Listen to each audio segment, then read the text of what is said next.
fim de um casamento é, antes de mais nada, uma manifestação de vontade, assim como o começo dele. Então, é muito importante que o processo de divórcio, se ele for possível, corra da maneira mais objetiva possível, que é, duas pessoas que estavam juntas resolveram não estar mais e a partir daí a gente precisa partir para uma solução desse novo momento de vida dessas pessoas. Vamos avaliar bens, vamos avaliar a relação familiar, se tiveram filhos na constância desse casamento. E o encerramento da união matrimonial é um momento de vida que uma ou as duas pessoas decidiram e a partir daí as consequências precisam ser tomadas. O estado de espírito faz muita diferença porque o divórcio é um dos processos, talvez o processo em que a parte mais influencia em parceria com o advogado. Porque o advogado vai chegar com a lei, mas a pessoa vai chegar com os fatos e os fatos importam muitíssimo. Então, até a forma como a pessoa enxerga esses fatos vai ser afetada pelo momento de vida. Então, uma pessoa curada, ela se enxerga,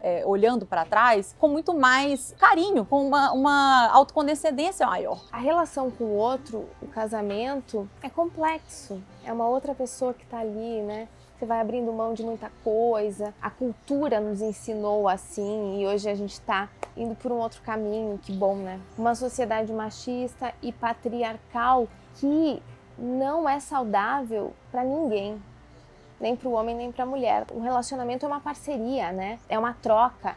É assim que tem que ser um relacionamento, no meu ponto de vista. E não necessariamente o casamento acaba para os dois no mesmo momento, né? O casamento começa no mesmo momento, mas não acaba no mesmo momento. Então, a parte normalmente que não participou dessa decisão ativamente, né? A pessoa que foi um sujeito receptor de uma decisão de fim de casamento, vai lidar normalmente com maior dificuldade. Então, esse início de diálogo sobre uma possibilidade de encerrar o casamento amigavelmente com um acordo, ele traz alguns elementos da sensibilidade das emoções das pessoas envolvidas que precisam ser respeitados, precisam ser compreendidos e tratados com toda a sensibilidade. Quando você começa a enxergar que existe vida fora da instituição ali, fora do casamento, você começa a também se redescobrir como mulher. E isso eu vejo que funciona muito, dá muito certo. A mulher começa a resgatar o seu valor, a sua identidade, a sua autoestima, que muitas vezes estava direcionada ali para a família, para os filhos, para o marido, para casa, para o que as pessoas esperam dela. E a parte cruel disso é que a pessoa normalmente enfrenta esse momento difícil em um contexto em que ela já está machucada, em que ela já não está no seu melhor, né? Então, é um momento difícil em cima de um momento difícil. Atravessar esse processo, é preciso ter muita consciência de si mesmo, muita percepção sobre quais são as suas fragilidades, em que momento você precisa ser ajudado, em quais outras esferas da vida você precisa ser ajudado para que você consiga de verdade atravessar essa fase e ter orgulho de si mesmo no final, das decisões que você tomou e da sua capacidade de defender as suas decisões e de ser uma parte ativa. Você tem que abrir mão de muita coisa. Não é tão simples, sabe? Rede de apoio é fundamental, porque você vai ter recaídas no processo, né? Você vai ter momentos em que você vai estar mais vulnerável, mais fragilizado, que você vai ver alguma situação que você não estava esperando. A rede de apoio é quando, eu digo que é um colchão macio, quando você tem ali um apoio onde você possa falar tudo o que você está sentindo, pensando e tá tudo bem.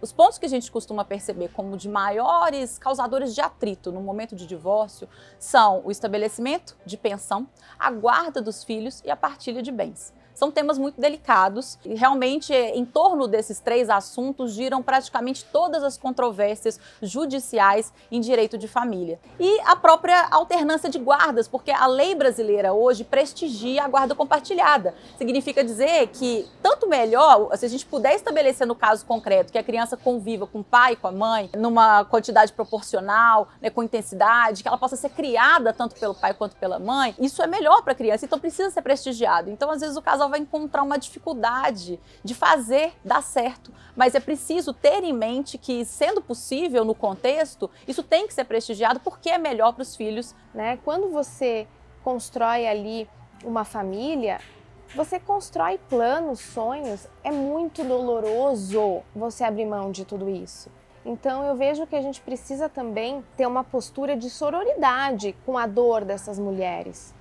Isso não significa que ela não vá se separar, isso não significa que ela não vá tomar uma decisão, mas é um processo até que ela se fortaleça e consiga abrir mão desse projeto família, né? Empoderar, fortalecer essas mulheres, ouvir essas mulheres, validar os sentimentos, os medos, as angústias, porque elas vão enfrentar muitas coisas no divórcio. Eu indico para essa mulher que está nesse processo de divórcio que ela se olhe e que ela faça tudo aquilo que ela teve vontade um dia e ela não fez por medo do julgamento, por um auto-julgamento muitas vezes dela própria. Então assim, ela resgatar, ela listar mesmo o que ela sempre quis fazer e as pessoas não apoiavam, criticavam, mas isso é frescura, mas isso é futilidade. Não é futilidade. Se é importante para ela, é importante que ela olhe e busque isso.